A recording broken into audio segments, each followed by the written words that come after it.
Hello everyone, I welcome to study Santosh Dhawan. आज हम Isaac Newton साहब के परिचय के बारे में जानने की कोशिश करेंगे। लेकिन हम आपको एक बात बता दें दोस्तों, आइजैक न्यूटन साहब किसी परिचय के मोहताज नहीं है। वो पूरी दुनिया पर अपनी छाप छोड़ गए। इनका जन्म 25 दिसंबर 1642 ईस्वी में इंग्लैंड के वुल्सथार्पे नामक शहर में हुआ। इनका पिता का नाम भी आइजैक न्यूटन साहब था, जो इनके जन्म के 3 माह पूर्व ही इनका देहांत हो गया। आइजैक न्यूटन साहब के जो पिता थे, ये एक समृद्ध किसान थे और इनकी माता का नाम हना एक्स्ट था। जब न्यूटन 3 वर्ष के थे तो इनकी माता ने एक और दूसरी शादी कर ली, जिसकी वजह से न्यूटन साहब को इनकी माता ने अपने इनके नानी के यहाँ भेज दिया और वहीं पर उनका लालन पोषण हुआ, वहीं वे बड़े हुए।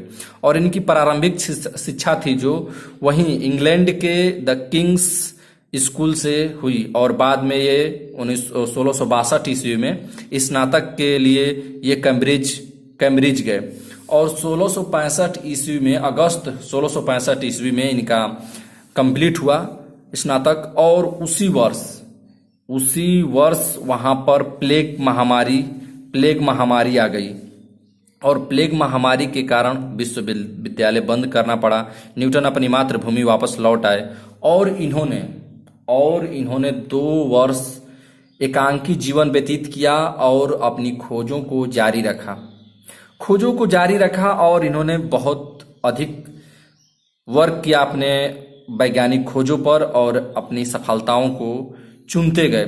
और इन्होंने एक बुक लिखी, द प्रिंसिया मैथमेटिका, और इसमें सारी जितनी भी इन्होंने खोजी थी, जैसे गणित, भौतिकी के मूल आविष्कार, ऋणात्मक भिन्नात्मक घातांकों के द्विपदीय प्रमेय, अवकलन गणित, प्रारंभिक गुरुत्वाकर्षण के व्युत्पन्न का नियम, श्वेत प्रकाश का स्पेक्ट्रम, न्यूटन के गतियों का नियम आदि सभी को भी इन्होंने द प्रिंसिपिया मैथमेटिका नामक एक ग्रंथ लिखी।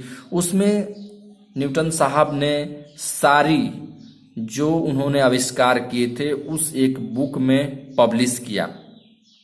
और यह पब्लिश एक अपने मित्र थे, उनके एक दोस्त थे, उन्हीं के कहने पर इन्होंने अपना जो ये बुक लिखी थी द प्रिंसिपिया मैथमेटिका, उन्हीं के कहने पर ही आइजैक न्यूटन साहब ने ये पब्लिश किया। आइजैक न्यूटन साहब का जो लास्ट समय था, जो उनके मृत्यु के करीब था, ये बहुत कष्टदायी था।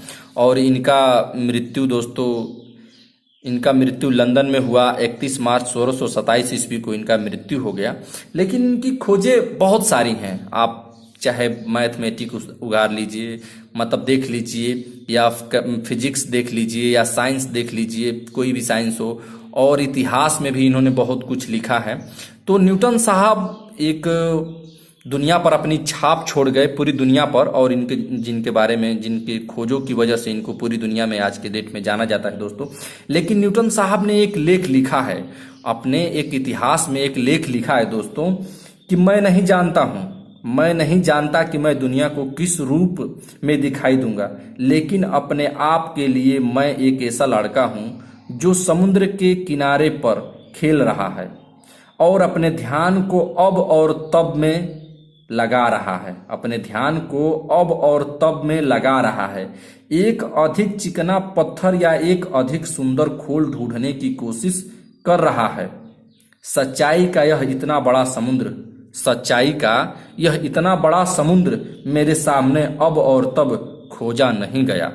यह न्यूटन साहब ने अपने एक इतिहास के लेख में लिखा है। दोस्तों, उम्मीद करता हूं कि कुछ आपको यहाँ से जानने को मिला होगा। आप दोस्तों, न्यूटन के बारे में बहुत सारी बुकें लिखी गई, बहुत बायोग्राफी कराई गई हैं, लेकिन हम एक थोड़ी सी झलक दिए हैं बस, और कुछ नहीं यहाँ पर किए हैं। धन्यवाद दोस्तों।